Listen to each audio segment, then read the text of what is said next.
സുപ്രഭാത്, സുപ്രഭാതം, സുപ്രഭാത്, സുപ്രഭാതം. കൈസേ ഹേ, സുഖമാണോ? കൈസേ ഹേ, സുഖമാണോ?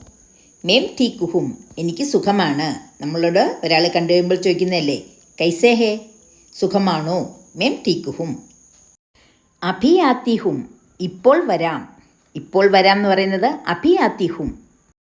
ധോഡാ രുക്കോ, കുറച്ചു നിൽക്കൂ. കുറച്ചു നിൽക്കൂ എന്ന് പറയുന്നത് ധോഡാ രുക്കോ. ചലോ, ചൽത്തേ ഹേ, വരൂ പോകാം. നമ്മൾ സാധാരണ പറയുന്നതാണ് ചലോ വരൂ, ചൽത്തേ ഹേ പോകാം. ചലോ ചൽത്തേ ഹേ. ഫിർ മിലേംഗെ, വീണ്ടും കാണാം. ഫിർ മിലേംഗെ, വീണ്ടും കാണാം. ഫിർ പിന്നീട് അല്ലെ വീണ്ടും. ശുഭ് രാത്രി, ശുഭരാത്രി. ശുഭ് രാത്രി, ശുഭരാത്രി, ഗുഡ് നൈറ്റ് എന്നൊക്കെ പറയില്ലേ. Please subscribe. Thank you.